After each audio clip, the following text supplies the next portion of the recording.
Okay, second time's the charm, they say.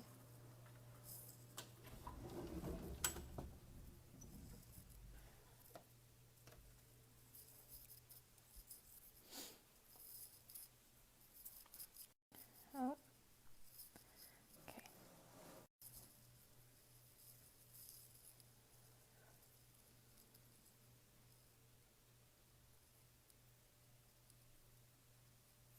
I think it's just the Wi-Fi connection I have.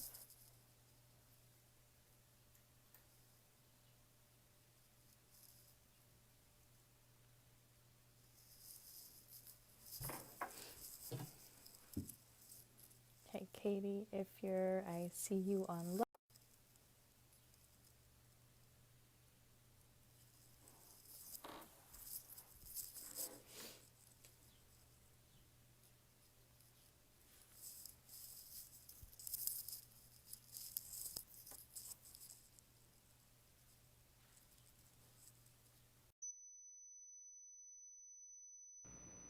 There we go. Hello. What's beeping?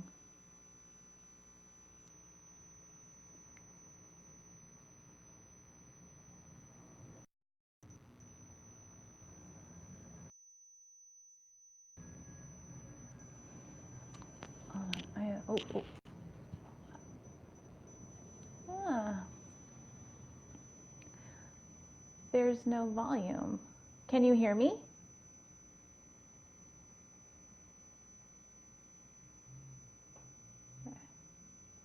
Yeah, I can't hear you. There's like a high pitch sound. Can you hear me now? Oh, wait, now I can hear you. Ah, okay. There we Yes. go. It did not like headphones. There we go. Well, yay! Does Hi. not mine. I know we did it. My headphones do that on Zoom for whatever reason. That's so interesting.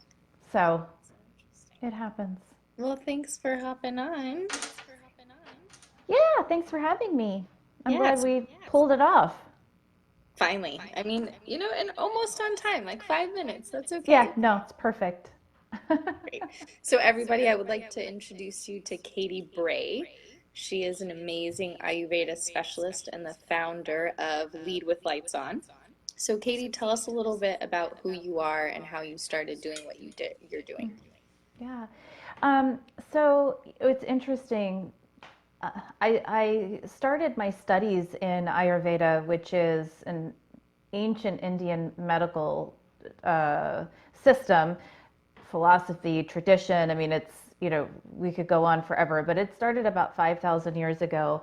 And originally, when I started studying it, I actually hadn't heard of it before, but there was these just serendipitous events that sort of led me into it. And I remember feeling like it it was like I knew all of it. It was as if I had come home to something that was so familiar to me that I didn't actually have like a real relationship with. But it was so much how I saw the world anyway that I just knew that I had found something really special. And so I I ended up, training some will-be Ayurvedic practitioners from the school that I had graduated from and helped write course curriculum and decided that, I really wanted to immerse myself in all aspects of Ayurveda. So I went into yogic training and meditation and breath work and,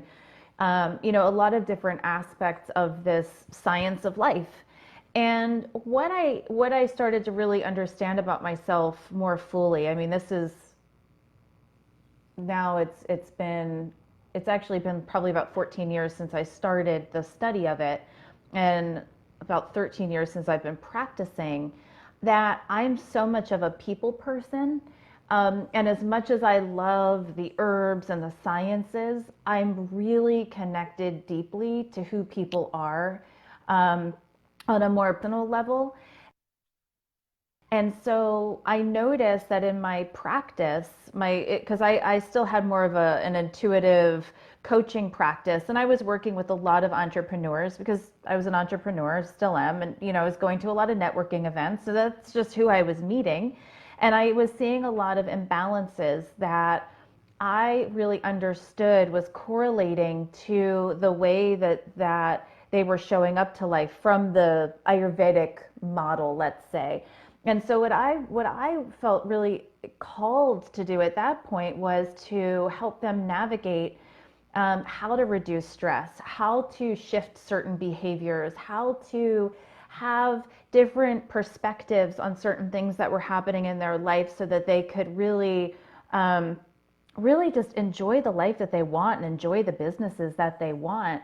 And so, I have colleagues and people that I refer people to when it comes to needing the herbs and the things like that. And so my passion just really came to life when I was able to work with people in that way. So what that eventually evolved into actually is my husband and we both work with people individually, but we also go into small to medium-sized businesses. Our focus is more on the impact-driven companies or even nonprofits, people who are really purpose-driven. We find tend to be the quickest to burn out and tend to be perfectionists because we have just this huge heart that's compelling us to do so much. And so what we do is we go in and we work with teams and individuals and support them in creating a conscious culture and a conscious ecosystem within themselves individually, but also as in the group as a whole. So it's been fun the way that our body of work has morphed, because we have developed an Ayurvedically based system to actually that it does speak to team development, teamwork. And that can even be for the solopreneur who has contractors that they're working with, right? Like I'm an entrepreneur. I'm going to need a web person. I'm going to need a branding person. I'm going to need these people. And I need to understand how I can best communicate with them. So we teach people like, this is the type of person Ayurvedically that you're speaking to, for example. So let's learn who you are and who they are. And so you can create this conscious conversation and know how to speak into what makes sense to them. A lot of people, I don't think, realize that much of the burnout and much of the feeling of spinning the wheels and the tension and all of that is a lot of times because I communicate with this person. They don't understand. Why did this person do that? It's often within communication. And so my husband and I really love to work on that aspect of people. Oh, that's awesome. And it's really interesting, a couple of things that you brought up, the imbalance in entrepreneurs, because I see that a lot. I've Uh-huh. experienced it quite a bit myself. And then it's interesting the approach of Ayurveda, almost like an assessment of personality versus just digestion and physical body. So could you talk a little Exactly. bit more about that? Yeah, I would love to because it's one of my favorite things to talk about. You might have to shut me up, actually.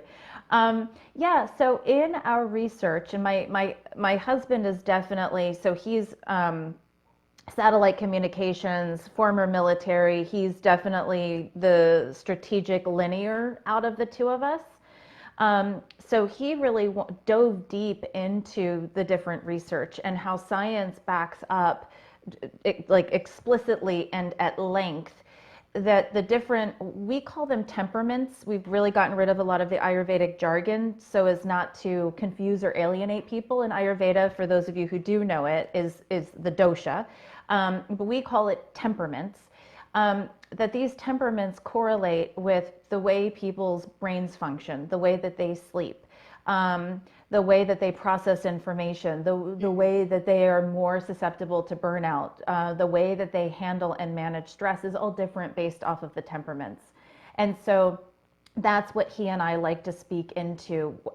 While we will suggest foods, but we tend to stay a little bit more general in that area, where we give people a definite, comprehensive understanding of here's like some of the foods, the herbs, the oils, the breathing techniques, here's the things that you can feel proactive about so that you can keep yourself in a more harmonious state. But let's talk about how let's just say you're a heavy fire person, in other words, pitta. Sometimes with your tenacity, you're going to probably be inclined to steamroll people or to move so fast towards your target, that someone who is more air and space, who can be a little prone to be a little bit more scattered, you guys can be very combustible. The person who's earth and water might start to feel like, where did everybody go? I'm still trying to work this one thing out and do it really well, and everybody, like, where did everybody go? And so we like to look at how these individuals are working together and communicating together, and how everyone can support each other the most. Whether it's, hey, this business meeting, that timing for this person, they're not going to be high functioning at that point of the day. Or this is a way that you can actually, stimulate someone who's really earth and water, so that if you need them to be present in a certain way, this is how you get them present and engaged. This is how you keep someone who's air and space a little bit more on track at meetings. So there's a lot of tweaks that we go in as we, we do assessments for everyone that we work with. So when we go into a group, we're looking at the group as a whole as well as the individuals. So we get a really good idea of what we call sort of this landscape of what we're dealing with. We pretty much know what their pitfalls are going to be as an organization based on temperaments. And so we look to navigate, how do we balance that out? And speaking in terms of Ayurveda, the whole basis of it is really being proactive. Yes, it's a healing modality, but the is active so that you actually don't deal with the dis-ease. And so that is our ideal scenario, is when we can work with people and help them be so proactive.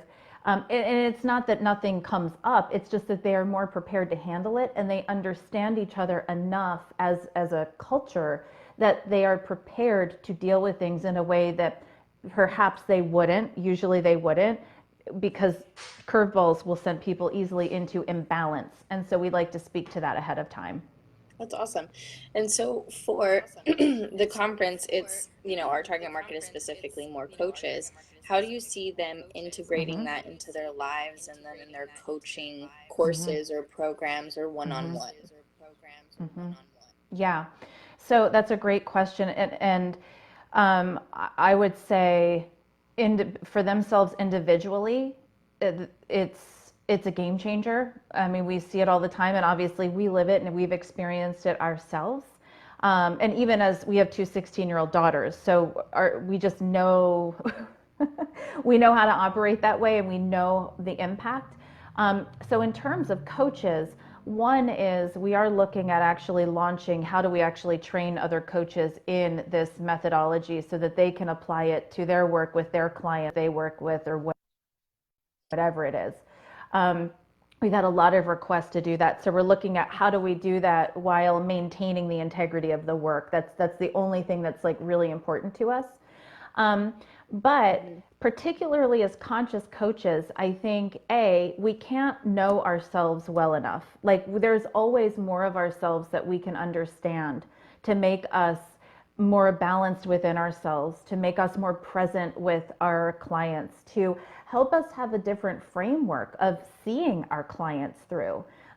Because a lot of times people's temperaments are very powerful, and if you're not speaking into that temperament for them, you may be missing some really important teachable moments that could change their life. It's like they don't know once they have the information and they can understand themselves and in a certain way, it's so empowering. One of the things that my husband and I talk about a lot is, it takes people out of this right and wrong context. So whether I want to make someone else wrong or I want to make myself wrong, if I can look at myself and say, oh my God, that's out of balance. Okay, and I know what to do to help get myself back into balance. That we don't even have to have a right and wrong conversation anymore. And I think if that was the only thing that was the takeaway, to me, that's hugely important, because I think we can be really critical on ourselves, especially as entrepreneurs. We know what we're capable of, and sometimes we push ourselves a little bit too hard. And so I think that's an important part of the conversation to drop in, is that we can maximize our ability to drive our company and to really work it. You can tell I'm fire. I'm like, drive it. I'm very fire. And highly effective without having to like ride ourselves. Awesome.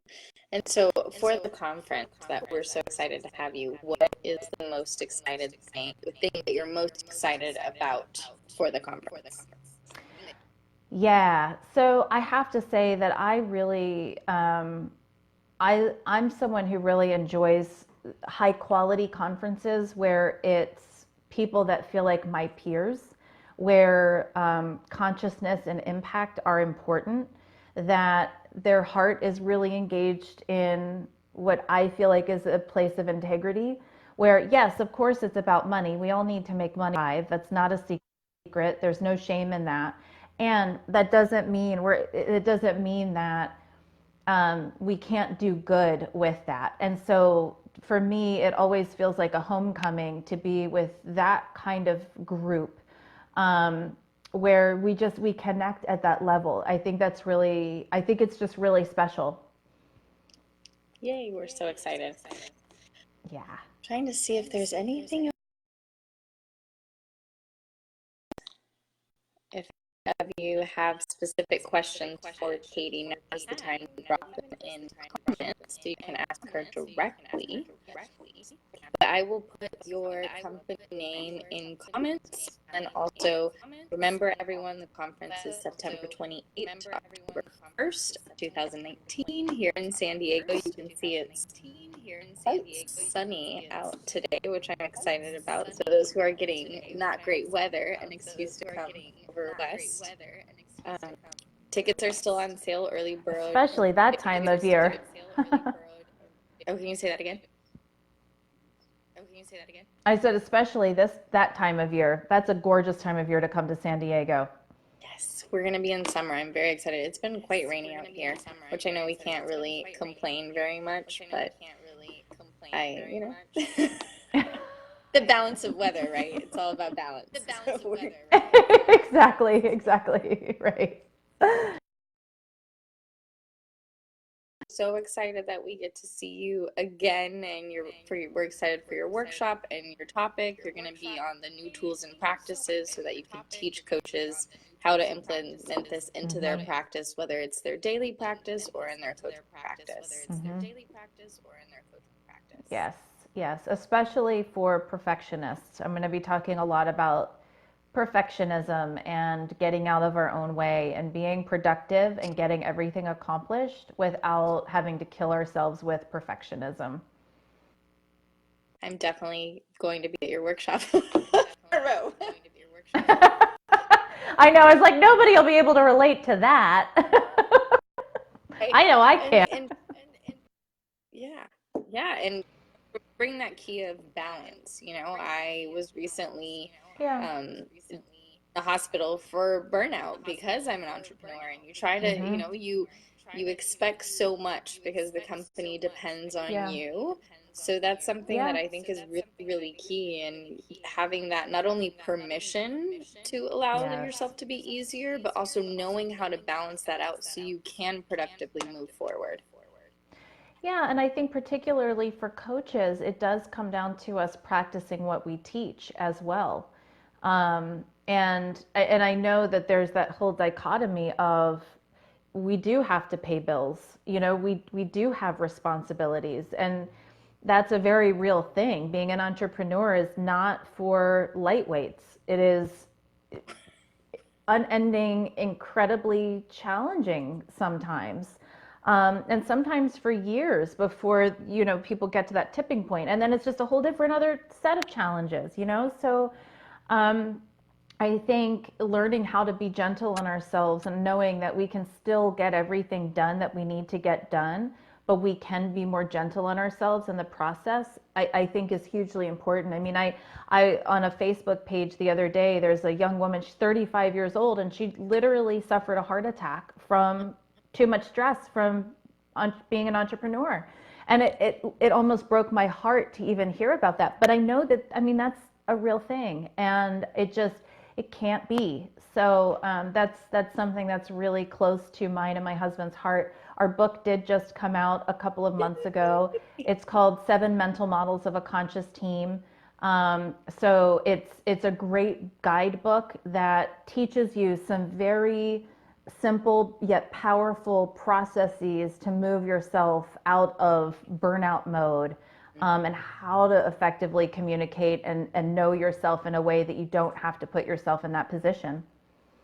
Awesome. That's ideal. Yeah. Setting everything up for success, work harder, not smarter. And I also love, Yeah. before you were talking about people who wake up at different times of the day. I recently saw a post where it was like, you can have permission to not wake up at 5 a.m., that everybody's pushing that if you want to be a high achiever, you have to wake up Right. early. I'm like, I'm not an early bird. Yeah, I'm no. a high achiever after 10 a.m. Exactly. Right. And it's so true. And and it's funny because in Ayurveda, it's like what you do is you honor your natural rhythms. So if your natural rhythm is, hey, 10 a.m. is when I start functioning and I tend to stay up later, that's your rhythm, right? It's like we just have to make those things work for us. It's like my kids were even asking me the other day, like, why do we still go to school this early in the morning and come out? And I'm like, I know it's still from the industrial age. Like, we have to unravel these things that have us so disconnected from the natural rhythms of the earth and our own natural rhythms. Yeah. And that's something, I'm writing another book and it's waking me up in the middle of the night. And I've been just giving myself permission to get up and write it and know that I just need to save nap time for myself later, because if that's the flow that I'm in right now, I just need to honor that. And it does take a lot of permission because we're not exactly in a world that tells us it's okay. So I feel like that's a really big message that my husband and I have. Like, we have to honor ourselves in these ways first, and honor other people, because we have to make it work for us. Success is making our lives work for us. And that's not anybody else's job to tell us that. It's not in anyone else's jurisdiction. They can't tell us what our own rhythm is. We have to be able to honor it. So it's a courageous act, but it's one that I think is really important. I agree 100%. And, all about being an entrepreneur is stepping outside of the standard, right? And so I find so Yes. many entrepreneurs that step out and then have that same, they go two ways. Full Yeah. anarchy, and they're like, Right. I don't need a schedule, I don't need anything. Right. And then the other side of actually replicating what they tried to step away from. And so it's again like finding that middle balance that works Yes. for you, that you can be successful, push your dreams forward, but also have that balance with, work and life and play and everything that you need to be successful and a Yes. sustainable human being, is what I say. Yes, I love that. I love that. My husband is watching. He's like, "Yes, yes. It's wonderful. Yes." Yeah. 100%. Well, thank you Yeah. so much for your time. I really always Thank you. appreciate talking to you, and Me we're too. so excited to have you in September. Yeah, can't wait. Thank you for the invite. Yes, of course. So if you want to hear more about Katy, you can check out her website, which I will drop below. And if you want to participate in her workshop, there is still time to buy a ticket for a Conscious Coach conference where Katy and other amazing speakers will be featured. Thank you so much. Thank you. Bye. Bye.